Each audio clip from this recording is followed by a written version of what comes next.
Hello friends, നമ്മളിന്ന് നോക്കാൻ പോകുന്നത് ദി ഫോർമലിസ്റ്റ് പാരഡൈമാണ്. അപ്പം അത് പഠിക്കാനായിട്ട് നമ്മളിവിടെ ഡിസ്കസ് ചെയ്യുന്നത് ക്ലീൻ ബ്രൂക്സിൻ്റെ ദി ഫോർമലിസ്റ്റ് ക്രിട്ടിക്സ് എന്ന് പറയുന്ന ഒരു എസ്സേയാണ്. അപ്പോൾ ക്ലീൻ ബ്രൂക്സ് അമേരിക്കയിൽ, അതായത് 30s and 40s അമേരിക്കയിൽ ഒരു ന്യൂ ക്രിറ്റിസിസത്തിൻ്റെ ഒരു റൈസിങ് ഒരു കീ ഫിഗറാണ് Cleanth Brooks. And leading light of that sub group, അതായത് ഫുജിറ്റീവ്സ് ഓർ സദേൺ അഗ്രേറിയൻസ് എന്നറിയപ്പെടുന്ന ജനറൽ മൂവ്മെൻറ്റിൻ്റെ അല്ലെങ്കിൽ ആ സബ് ഗ്രൂപ്പിൻ്റെ ഒരു ലീഡിങ് ലൈറ്റാണ് ക്ലീൻ ബ്രൂക്സ്. അപ്പോൾ ക്ലീൻ ബ്രൂക്സിൻ്റെ ഈ ഒരു എസ്സേയിൽ നമ്മൾ ഫോർമലിസ്റ്റ് ക്രിട്ടിക്സ് എന്നാണ് ദി ഫോർമലിസ്റ്റ് ക്രിട്ടിക് എന്നാണ് ആ ഒരു എസ്സേയുടെ പേരെങ്കിലും നമ്മൾ ഫോർമലിസ്റ്റ് അപ്രോച്ചിനെ കുറിച്ച് കൂടുതൽ ഒരു എലാബറേറ്റ് ഡിസ്കഷനൊന്നും ഈ ഒരു ചാപ്റ്ററിനകത്തില്ല.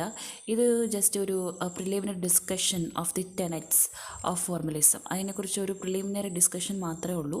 There is no elaborate discussion of the method of formalist approach. Okay, ഈ ഒരു ചാപ്റ്ററിൻ്റെ എയിം എന്ന് വെച്ചാൽ it aims at introducing the subject ഒള്ളി. ഫോർമലിസ്റ്റ് അപ്രോച്ചിനെ കുറിച്ച് ഡീറ്റെയിൽ ആയിട്ടൊന്നും ഈ എസ്സേയിൽ പറയുന്നില്ല, മറിച്ച് ഒരു ഫോർമലിസ്റ്റിൻ്റെ ടെനറ്റ്സിനെ കുറിച്ചൊരു പ്രിലിമിനറി ഡിസ്കഷൻ മാത്രമാണ് ഈ ഒരു ചാപ്റ്ററിലൂടെ ഉദ്ദേശിക്കുന്നത്. അപ്പോൾ ഫസ്റ്റ് ഓഫ് ഓൾ നമ്മളിത് പഠിക്കുന്ന മുമ്പ് നമ്മൾ അറിഞ്ഞിരിക്കേണ്ടത് എന്താണ് ഫോർമലിസം എന്നാണ്. എന്താണ് ഫോർമലിസം? ഫോർമലിസം ഒരു ഡെവലപ്ഡ് ആയിട്ടുള്ള ഒരു തിയറട്ടിക്കൽ പെർസ്പെക്റ്റീവാണ് ലിറ്ററേച്ചറിൽ, അല്ലേ? അതായത് which divert attention from the content of literature to the form of literature.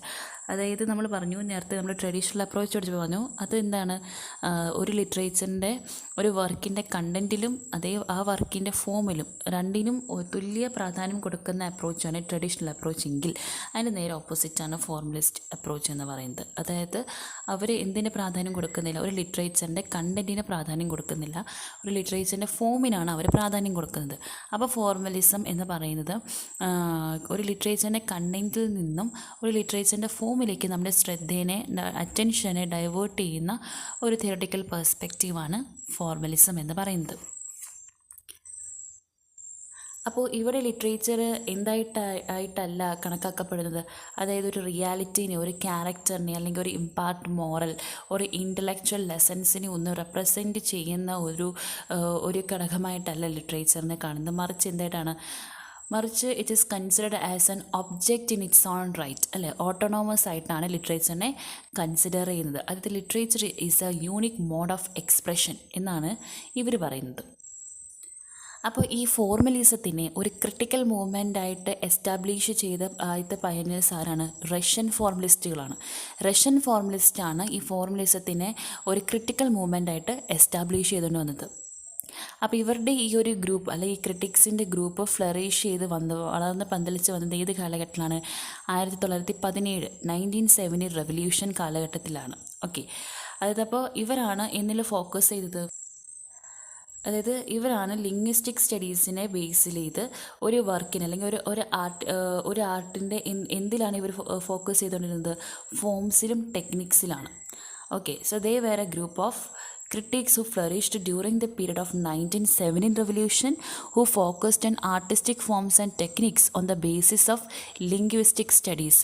അപ്പം ഈ ഒരു ഫോർമലിസം തന്നെ ക്രിട്ടിക്കൽ മൂവ്മെൻ്റ് ആയിട്ട് എസ്റ്റാബ്ലിഷ് ചെയ്ത ആൾക്കാർ റഷ്യൻ ഫോർമലിസ്റ്റാണ്. അതവർ ഈ ഗ്രൂപ്പ് ഓഫ് ക്രിട്ടിക്സ് ഫ്ലറിഷ് ചെയ്ത 1970 റെവല്യൂഷനിലാണ്.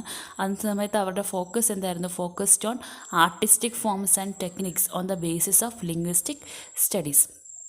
അപ്പോൾ ഈ റഷ്യൻ ഫോർമലിസ്റ്റുകളാണ് ഇതാദ്യം ഒരു ക്രിട്ടിക്കൽ മൂവ്മെൻ്റായിട്ട് എസ്റ്റാബ്ലിഷ് ചെയ്തത്. അപ്പോൾ ഈ റഷ്യൻ ഫോർമലിസത്തിൽ എന്തുണ്ട്? there were 2 schools of Russian formalism. അത് ഏതൊക്കെയാണ് ആ 2 schools? ഒന്ന് ദി മോസ്കോ ലിംഗ്വിസ്റ്റിക് സർക്കിൾ. അത് ലീഡ് ചെയ്തത് ആരാണ്? റോമൻ ജേക്കബ്സൺ ആണ്. അപ്പോൾ ഈ സ്കൂൾ എന്തിനാണ് എയിം ചെയ്തിരുന്നത്? അവർ എയിം ചെയ്തിരുന്നത് ഒബ്ജക്റ്റീവ് സ്കോളർലി അനാലിസിസിനെയാണ്.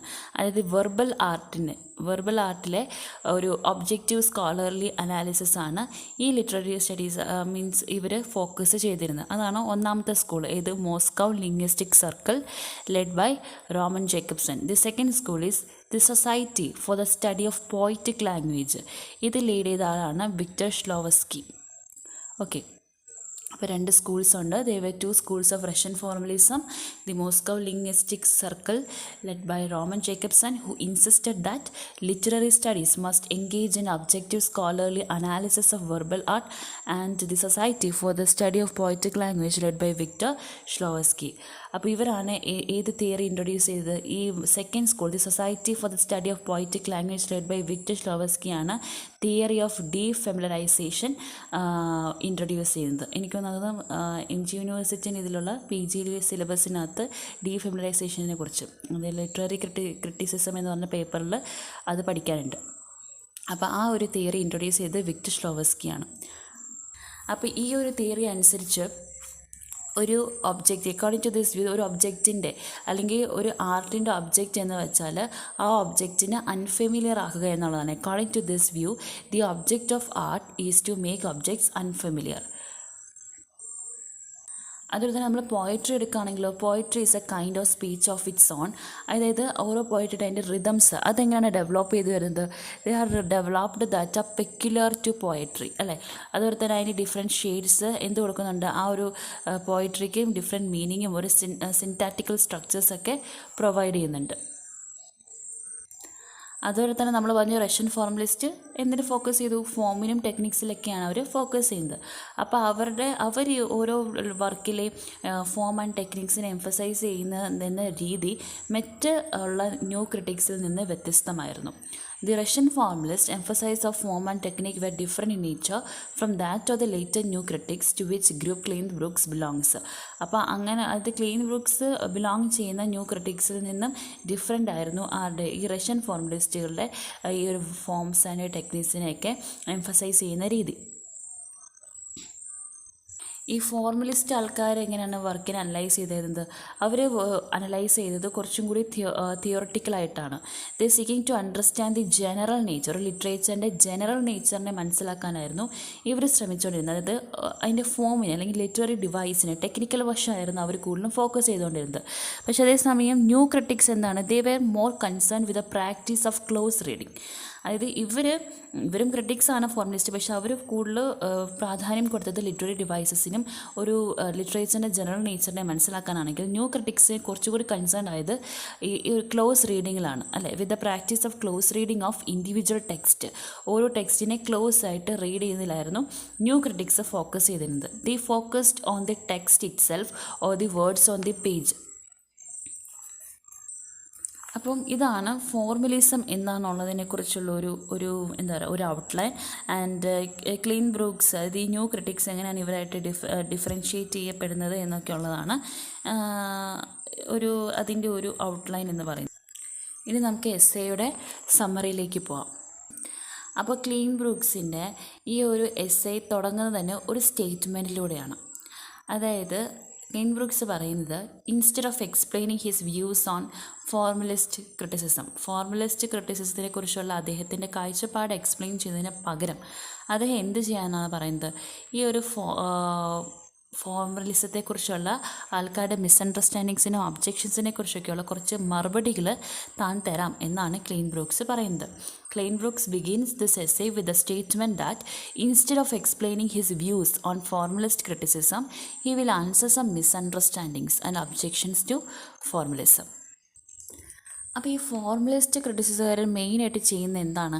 അവർ മറ്റുള്ള പോയിംസിനെയും നോവലിനെ ക്രിറ്റിസൈസ് ചെയ്യുകയാണ്. അവരെന്താണ് ചെയ്യുന്നത്? Without any reference to the author.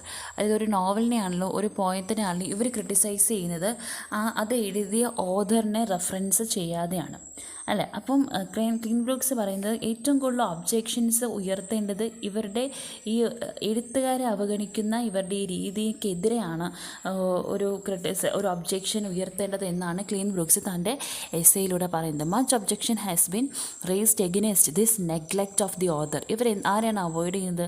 ഓതറിനെ avoid ചെയ്യണം. ആ ഓതറിൻ്റെ പ്രതീക്ഷനെ അല്ലെങ്കിൽ ആ ഓതറിൻ്റെ ഇമോഷൻസ് ലൈക്ക് ഫിയേഴ്സിനെ, അതുപോലെ തന്നെ ആ ഓതറിൻ്റെ അവരുടെ വർക്കിലുള്ള അവർ കാണിക്കുന്ന അവരുടെ ഇൻട്രസ്റ്റ്, അല്ല, ഇതിനെയൊക്കെ അവോയ്ഡ് ചെയ്തിട്ട് ആ ഒരു വർക്കിനെ മാത്രമായിട്ട് എടുത്ത് ക്രിറ്റിസൈസ് ചെയ്യുന്ന ആൾക്കാരാണ് ഫോർമലിസ്റ്റ് ക്രിട്ടിക്കായിട്ടുള്ള ആൾക്കാർ.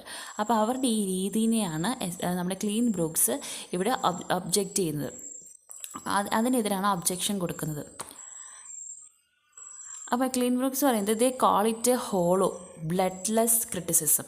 അപ്പോൾ അങ്ങനെ ഓതറിൻ്റെ റെഫറൻസിനെ നെഗ്ലേറ്റ് ചെയ്തിട്ടുള്ള ക്രിറ്റിസിസത്തിനെ ഇവരെന്താണ് വിളിക്കുന്നത്? ഹോളോ, HOLLOW, ഹോളോ അല്ലെങ്കിൽ ബ്ലഡ്ലെസ് ക്രിറ്റിസിസം എന്നാണ് ഇവർ ആ ഒരു ക്രിറ്റിസിസത്തിനെ വിളിക്കുന്നത്.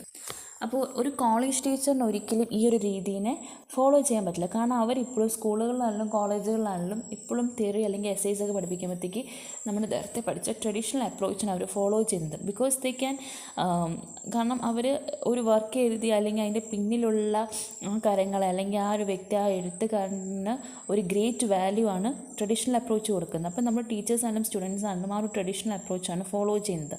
അതായത് ആ ഒരു വർക്കിൻ്റെ പിന്നിലുള്ള അവരുടെ കഷ്ടപ്പാടിനെ അവർ മൈൻഡാക്കാണ്ട് പോകുന്നില്ല, അവരതിനെ വാല്യൂ ചെയ്യുന്നുണ്ട്. അതോടൊപ്പം പറയുന്നത് review writers engaged in literary chitchat and younger writers who struggle to find a subject and style also cannot release formalist approach.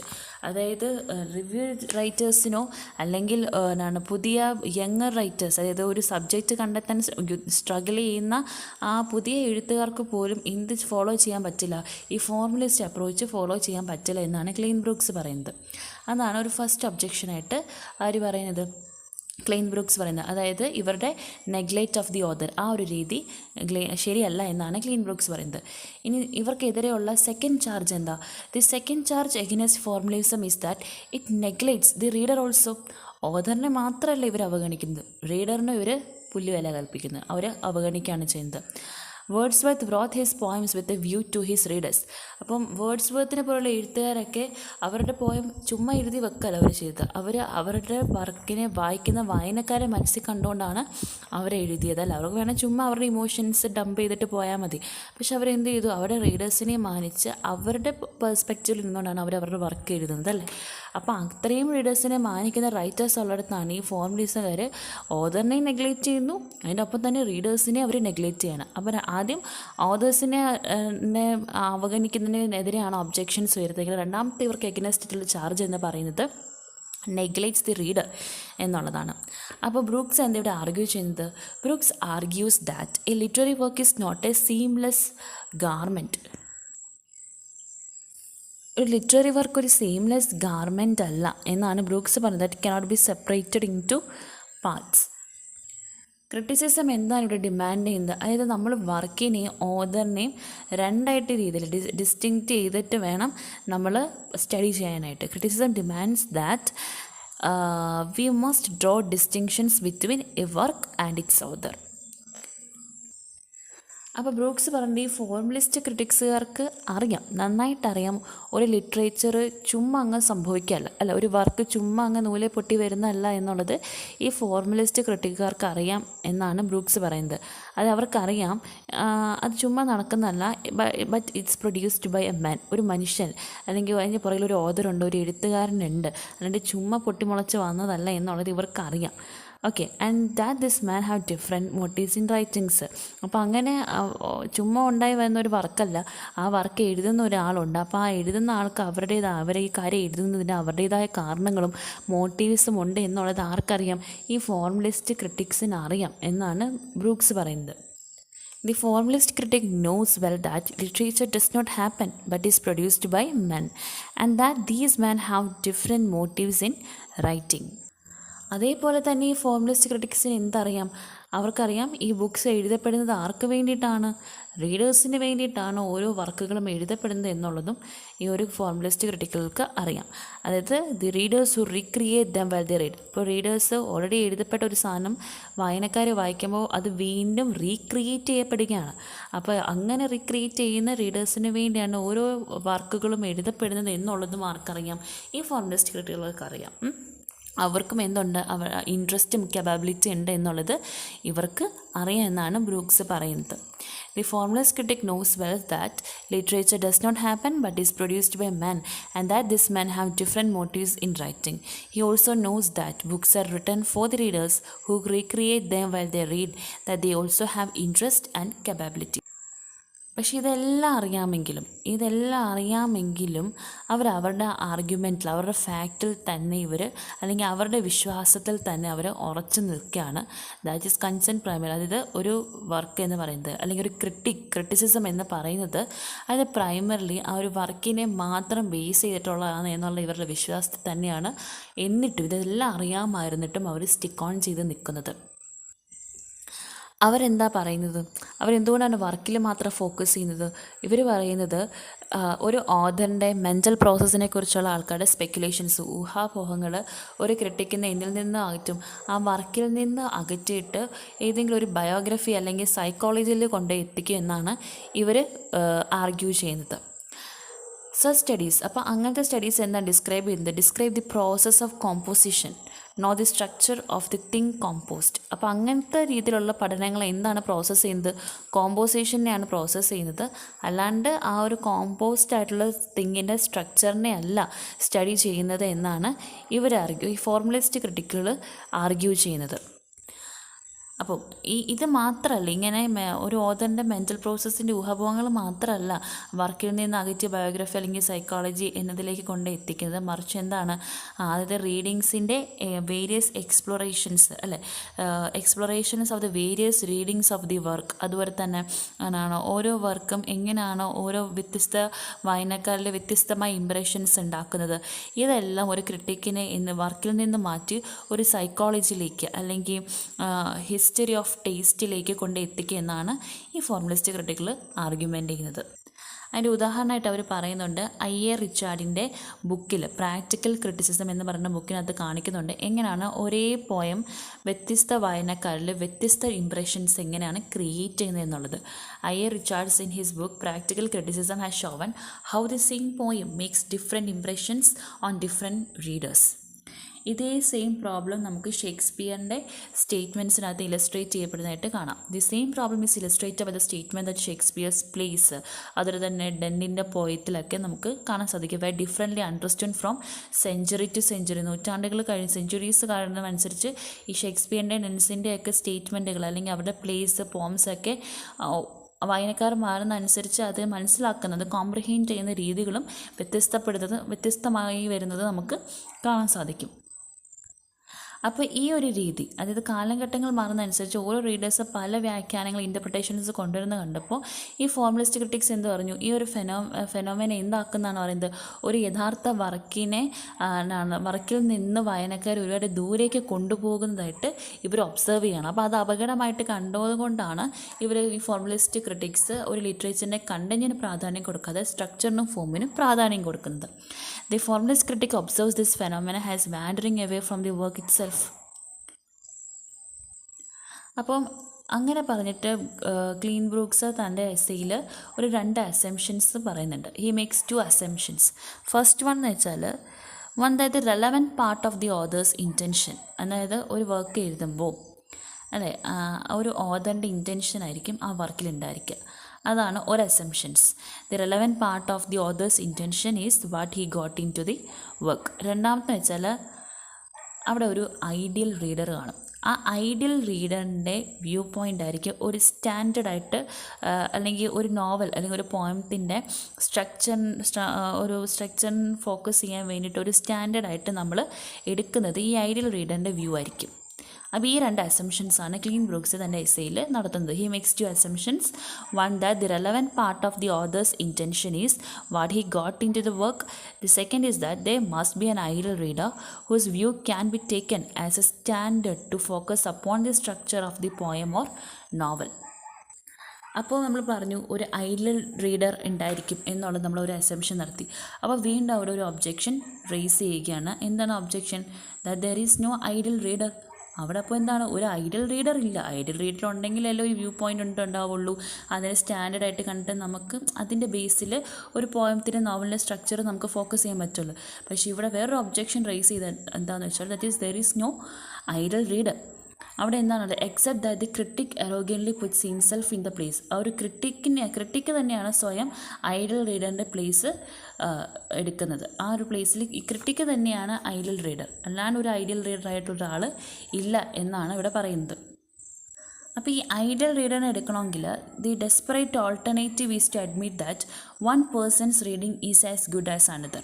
അതായത് ഒരു ഓൾട്ടർനേറ്റീവ് എടുക്കണമെങ്കിൽ ഒരു വ്യക്തിയുടെ വായന വേറൊരു വ്യക്തിയുടെ വായനയെക്കാട്ടിലും നല്ലതായിരിക്കണം. അല്ലെങ്കിൽ എന്തായിരിക്കണം, take consensus of opinions of qualified readers, അല്ലേ, ക്വാളിഫൈഡ് റീഡേഴ്സിൻ്റെ ഒപ്പീനിയൻ എടുക്കണം. അതായത് ലൈക്ക് ഒരു ഗ്രൂപ്പ് ഓഫ് ഐഡിയൽ റീഡേഴ്സിൽ നിന്ന് നല്ലൊരു ഐഡിയൽ റീഡറിനെ നമ്മൾ ചൂസ് ചെയ്യണം. ഈ 2 വഴികളേ ഉള്ളൂ. ഒന്നുകിൽ ഓൾട്ടർനേറ്റീവായിട്ട് നമ്മൾ ഒരു വ്യക്തി വേറൊരു വ്യക്തിയെക്കാളും നല്ലൊരു വായനക്കാരനായിരിക്കണം, അല്ലെങ്കിൽ കുറേ ഐഡിയൽ റീഡേഴ്സിൽ നിന്ന് നമ്മൾ ഒരു ഐഡിയൽ റീഡറെ ചൂസ് ചെയ്യണം, അല്ലേ, അല്ലാണ്ട് വേറൊരു ഓപ്ഷൻ നമുക്കില്ല. പിന്നെ എന്താണ് ഈ എസ്സേ പറയുന്നത്? പിന്നെ പറയുന്നത് ഈ ഫോർമലിസ്റ്റ് ക്രിട്ടിക്സ് എന്താണ് റിജക്റ്റ് ചെയ്യുന്നത്? അവർ ഒരു ലിറ്റററി വാല്യൂവിന് 2 പോപ്പുലർ ടെക്സ്റ്റുകളാണ് ഇവർ ഈ ഒരു ഫോർമലിസ്റ്റ് ക്രിട്ടിക്സ് റിജക്റ്റ് ചെയ്തേക്കുന്നത്. ഫസ്റ്റ് വൺ ഏതാ? The first proves the value of the work from the author's sincerity. അതായത് ട്രഡീഷണൽ അപ്രോച്ചിനകത്ത് ഒരു ഓതറിൻ്റെ സിൻസിയാരിറ്റിയിൽ നിന്ന് നമുക്ക് ആ ഒരു വർക്കിൻ്റെ മൂല്യത്തെ മനസ്സിലാക്കാൻ സാധിക്കും. ആ ഒരു പോപ്പുലർ ടെസ്റ്റ് ആര് റിജക്റ്റ് ചെയ്യുന്നുണ്ട്? ഫോർമലിസ്റ്റ് ക്രിട്ടിക്സ് റിജക്റ്റ് ചെയ്യുന്നുണ്ട്. The first proves the value of the work from the author's sincerity or the intensity of his feelings as he composed. അപ്പോൾ അതായത് ഒരു പോയം, ഒരു കവിത മിസ്റ്റർ ഗസ്റ്റ് പറയുന്നുണ്ട് അദ്ദേഹത്തിൻ്റെ കവിതയിൽ, അദ്ദേഹത്തിൻ്റെ പോയത്തിൽ അദ്ദേഹത്തിൻ്റെ ഹൃദയവും ആത്മാവും ഉണ്ട് എന്നാണ് പറയുന്നത്, അല്ലേ. അപ്പം ട്രഡീഷണൽ അപ്രോച്ച് ഇതിന് പ്രാധാന്യം കൊടുക്കുമ്പോഴത്തേക്ക് ഈ ഒരു പോപ്പുലർ ടെസ്റ്റ് ഓഫ് ലിറ്റററി വാല്യൂവിനെ ആണ് നമ്മുടെ ഫോർമലിസ്റ്റ് ക്രിട്ടിക്സിൽ റിജക്റ്റ് ചെയ്യുന്നത്.